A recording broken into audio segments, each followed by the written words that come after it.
અમે માનીએ છીએ કે તમારા લોકોના એહસાન અમે પૂરી જિંદગી નહીં ચૂકવી શકીએ, પણ અમારી વૈષ્ણવી, તમે જ તો કહ્યું તું ને મળી માલકીન કે એ તો છઠ્ઠી મૈયાનો આશીર્વાદ છે, તો તમે જ કહો કે છઠ્ઠી મૈયાના આશીર્વાદને અમે કેવી રીતે પોતાના હાથોથી અંધેરામાં ધકેલી દઈએ? માસી, મને જવા દો. પવિત્ર અગ્નિની સામે અમે ફેરા લીધા છે. જે પણ હોય, હવે એ જ મારું ઘર છે. તમે જ મને પત્ની ધર્મ પાલન કરવાનો પાઠ શીખવ્યો હતો ને, હવે મારે એ નિભાવવો પડશે. મને જવા દો.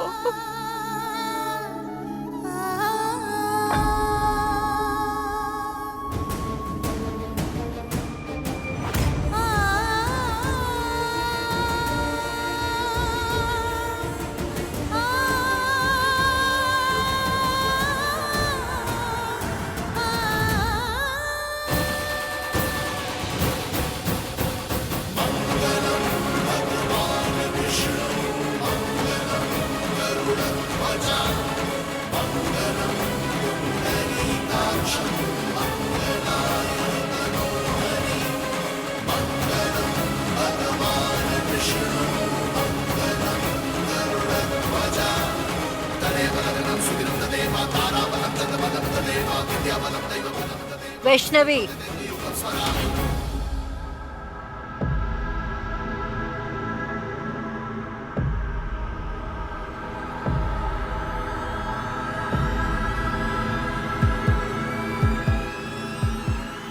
એ ઘરની તરફ એક પણ કદમ વધાર્યું તો મારું મરેલું મોઢું જોશે.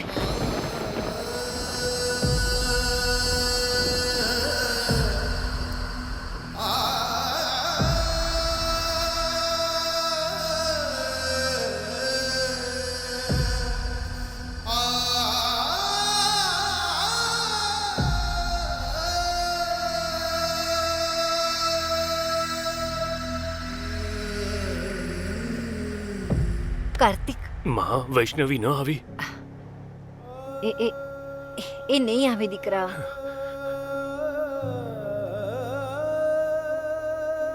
બોલાવો વૈષ્ણવીને પ્લીઝ. મારી તરફ જો. આશા છોડી દે દીકરા. આશા જરાય નહીં રાખતો. એ ક્યારેય નથી આવવાની કાર્તિક, ક્યારેય નહીં. શું જોઈ રહ્યા છો? ગાડી ચલાવો ને.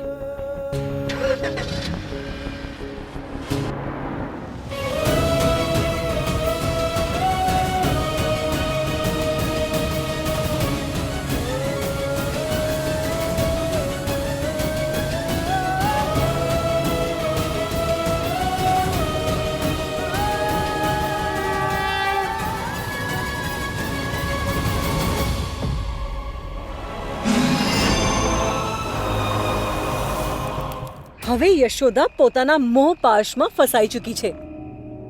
હવે એની મનોવૃત્તિ અમારા વશમાં છે. હવે ષષ્ઠીને હરાવવાની અમારી મનસા યશોદા પૂરી કરશે.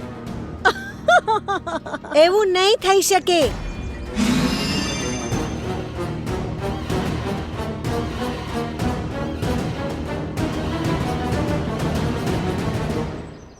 ભોળા ભાળા મનુષ્યને કષ્ટ દેવામાં કેવો આનંદ મળે છે માતે. મૈયાના આટલા પ્રયાસો પછી પણ તમે એમનું એક નથી સાંભળતા. એવું કેમ કેમ કરો છો તમે આ બધું? પૂછવું હોય તો જઈને પોતાની મૈયાથી પૂછ. અમને પ્રશ્ન પૂછવાનો તને કોઈ અધિકાર નથી. અધિકાર છે, અને આજે હું પ્રશ્નોના ઉત્તર તમારેથી લઈને જ રહીશ. છઠ્ઠી મૈયાએ સ્વયં તમને માતા હોવાનું પદ આપ્યું હતું, પણ એનાથી બાવજૂદ તમે મનુષ્ય રૂપી પોતાના સંતાનોને ખાઈ જવાની ચેષ્ટા કરો છો. એમને કષ્ટ પણ આપો છો. તમને દેવી કહેવાવાનો કોઈ અધિકાર નથી. શું કહ્યું તે? અમને દેવી કહેવાવાનો અધિકાર નથી તો તને જીવિત રહેવાનો અધિકાર નથી.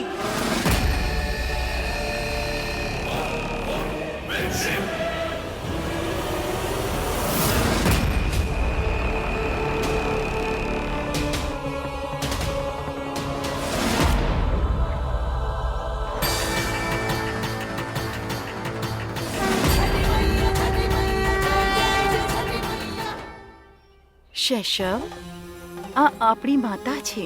આમનું અપમાન કરવું ઉચિત નથી. એમનાથી ક્ષમા માંગો. એમણે પણ તો મારી માતાનું અપમાન કર્યું છે. હું જાણું છું એમને સારી રીતે. એ માતા નથી. માફ કરજો છઠ્ઠી મૈયા, હું ક્ષમા નહીં માંગુ.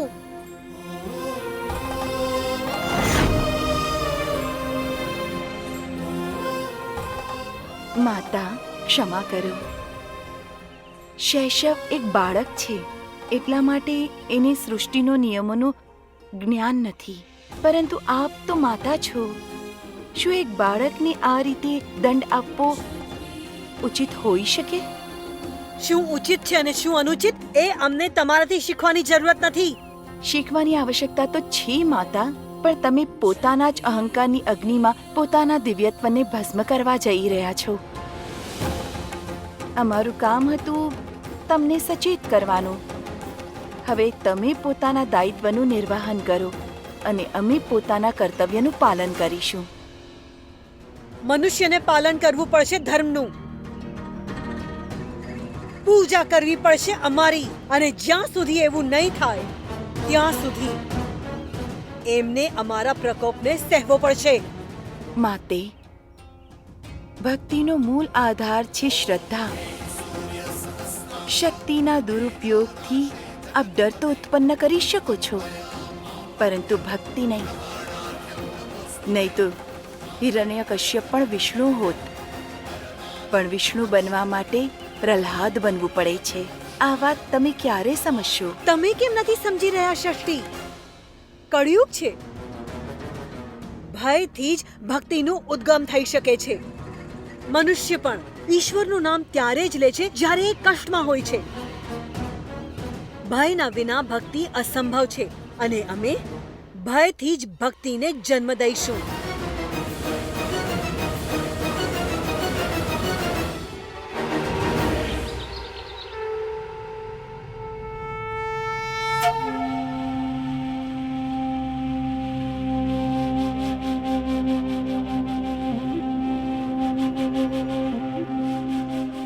શું સાચું છે અને શું ખોટું અને કઈ નથી ખબર મૈયા.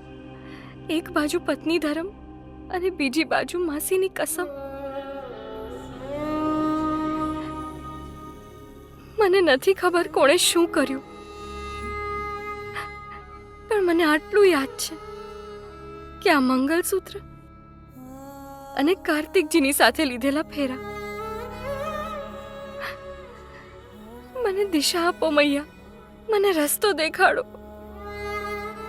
તને આ લગ્ન તોડવા પડશે વૈષ્ણવી. એ જ સાચો રસ્તો છે.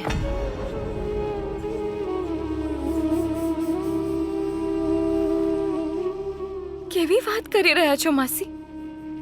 લગ્ન થયા છે મારા, કોઈ મજાક નથી.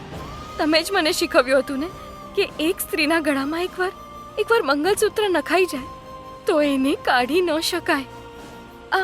આ સિંદૂરની નિશાની એને હટાવી ન શકાય.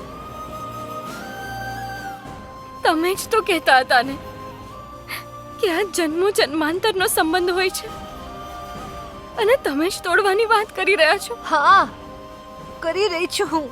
કેમ કે જે રિશ્તાની બુનિયાદ પ્યાર અને ભરોસાને બદલે જૂઠ અને ધોખા પર રાખેલી હોય ને, એનું તૂટી જવું જ સારી વાત છે. અરે અમે તને કોઈ બીજાના શ્રાપનો પ્રકોપ નહીં ભોગવવા દઈએ દીકરા. બસ આ લગ્નને ભૂલી જા વૈષ્ણવી. એક અબોધ બાળક જે કોઈ બીજાની ભૂલનો શ્રાપ ભોગવી રહ્યો હોય, તેમાં એ બાળકની શું ભૂલ માસી? દોષ તો એમનો છે જેમણે આપણાથી આ વાત છુપાવી. કાર્તિકજી નિર્દોષ છે માસી. અરે પૂરા ગામની સામે એણે તને ધક્કો માર્યો છે. અરે દૂર કરો. અને લગ્ન પછી ખબર નહીં તારી સાથે શું કરશે. અમને તો એ સમજમાં નથી આવતું કે તને આ રિશ્તા પર ગુસ્સો કેમ નથી આવી રહ્યો વૈષ્ણવી. કેવી રીતે કરીએ એમના પર ગુસ્સો માસી? કેવી રીતે? એ પોતે આટલા ડરેલા હતા. કાંઈ નથી બેટા. શાંતિ કરો એને. દીકરા, શાંત અરે કાંઈ નથી બેટા. મારી સામે જો. જો, અહીંયા તો કાંઈ નથી. ડરના લીધે જ એમણે મને પણ ધક્કો મારી દીધો. એ મને ચોટ નથી પહોંચાડવા માંગતા, પણ એ પોતે એ પોતે પોતાના મનના ડરથી ચોટીલ હતા માસી. આ હમદર્દીથી તારો કોઈ ફાયદો નથી થવાનો વૈષ્ણવી. એ છોકરાની સાથે તારું કોઈ ભવિષ્ય નથી. અને એક વાત સાંભળી લે, હું તારી જિંદગી એની સાથે બરબાદ નહીં થવા દઉં. મંજૂર છે તો ઠીક, નહીતર આજથી તારો ને મારો કોઈ સંબંધ નથી. માસી માસી એવું ના કરો માસી. મારો ફેસલો અટલ છે વૈષ્ણવી. હવે તારી વારી છે.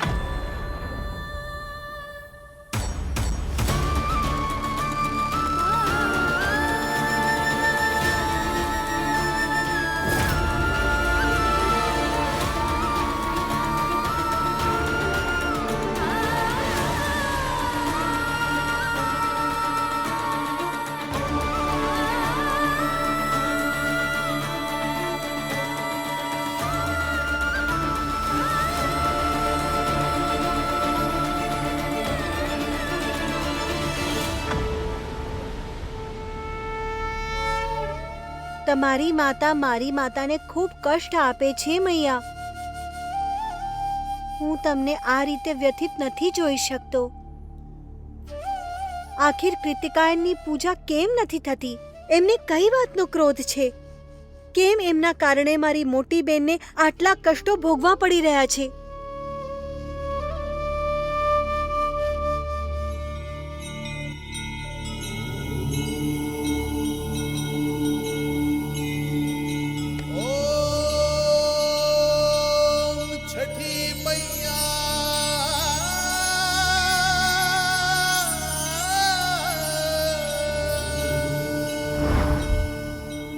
શેષા, આ તારામંડળ જોઈ શકે છો તું?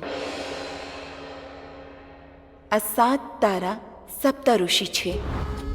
ઋષિ વશિષ્ઠ, ઋષિ મારીચી, ઋષિ પુલત્સ્ય, ઋષિ પુલહ, ઋષિ અત્રિ, ઋષિ અંગીરા અને ઋષિ ક્રતુ.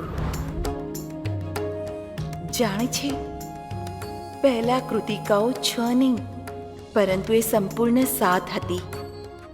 અને 7 આ ઋષિઓની અર્ધાંગનીઓ પણ હતી.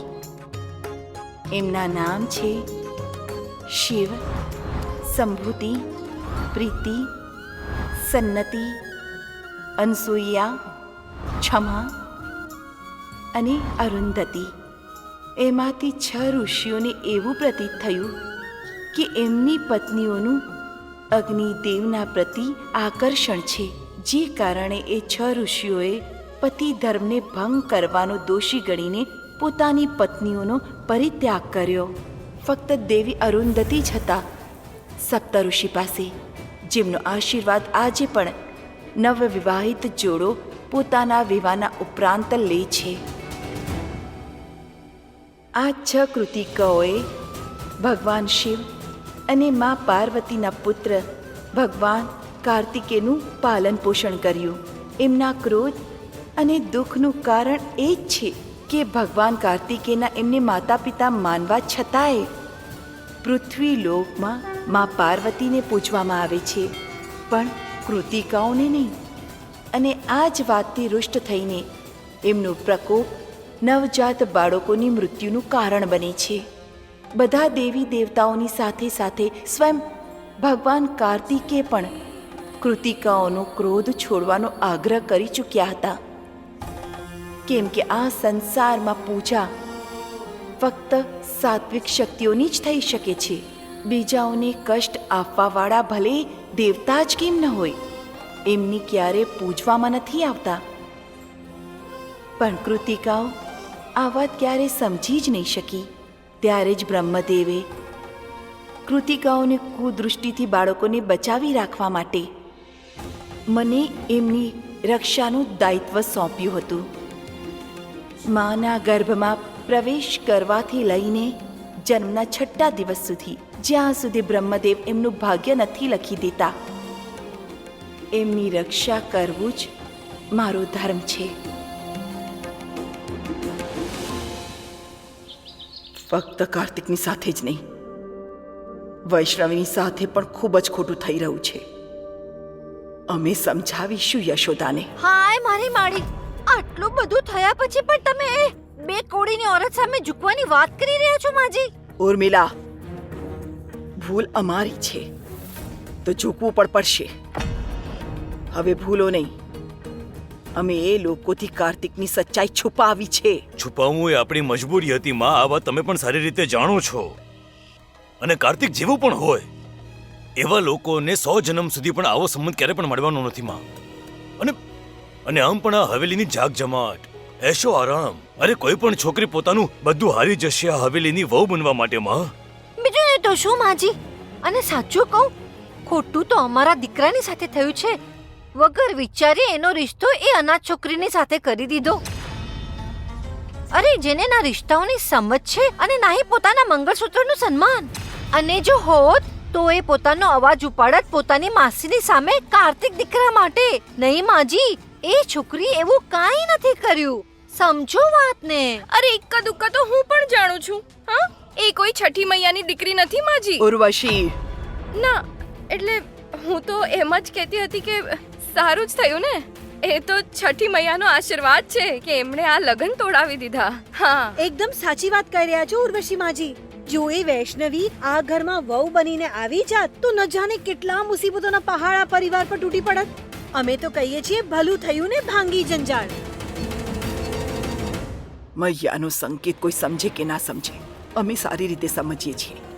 દુનિયા ભલે કંઈ પણ કહે, અમે ક્યારે માનવા તૈયાર નહીં થઈશું કે કાર્તિક અને વૈષ્ણવીનો સંબંધ તૂટી ગયો છે. એમનો મેળ મૈયાનું વિધાન છે જે ક્યારે નહીં તૂટી શકે.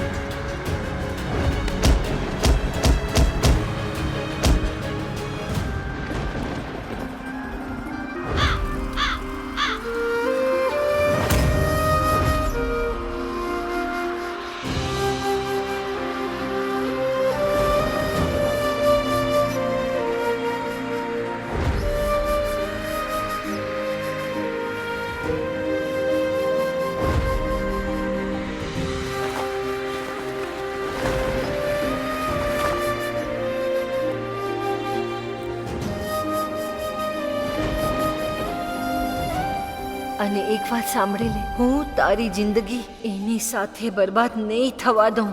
મંજૂર છે તો ઠીક, નહીતર આજથી તારો ને મારો કોઈ સંબંધ નથી.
આ શું મોટી બેન, મૈયાની દીકરી હોવા છતાં પણ તમે રોઈ રહ્યા છો?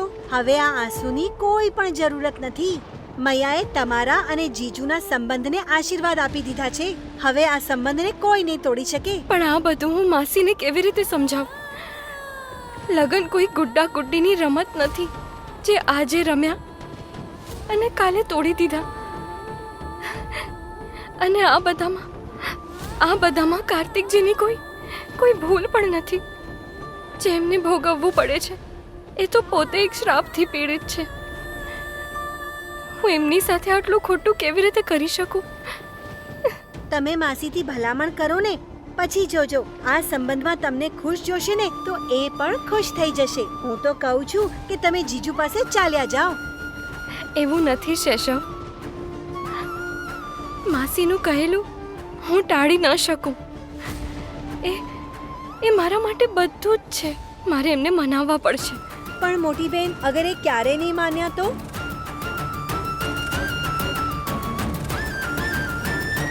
એમને પ્રેમની જરૂર છે શેષવ, ધૂતકારની નહીં.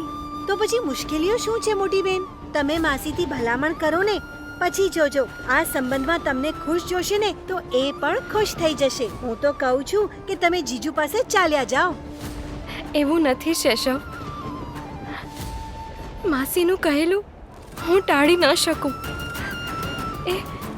એ મારા માટે બધું જ છે. માં, બાપ, ઘર બાર બધું જ. એમનું દિલ નથી દુખાવી શકતી હું. નાનપણથી લઈને આજ સુધી એમણે મારી દરેક નાની મોટી વાતનો ધ્યાન રાખ્યો છે. અહીં સુધી કે મને ક્યારે અનાથ હોવાનો અહેસાસ પણ નથી થવા દીધો. કથી કબૂતર કબૂતર કાથી કબૂતર? મારી કબૂતરી, હવે ભણવા લખવાનું પોતાનું બંધ કરો. અને ભૂખ લાગી હશે, ચૂપચાપ ખાવાનું ખાઈ લે. ચલ, ખાવાનું ખા. તમે પણ તો ખાઓ ને માસી. અરે, તને તો કહેવાનું ભૂલી ગઈ. આજે માસીએ છઠ્ઠી મેના નામથી ઉપવાસ રાખ્યો છે, તો આજે એ નહીં ખાઈ શકે. હા, આપણે કાલે ખાશું. તું ખાઈ લે. મને માફ કરી દો મૈયા. તમારા નામ પર મેં આજે જૂઠું બોલ્યું છે, પણ હું શું કરું? જો એને ખબર પડી જાત કે ઘરમાં એક જ જણનું ખાવાનું છે તો એ ક્યારેય ન ખાત. એ સૌથી પહેલા મને જ ખવડાવત, પછી પોતે ખાત. પોતાની દીકરી માટે જૂઠું બોલ્યું છે. મને માફ કરી દેજો માડી.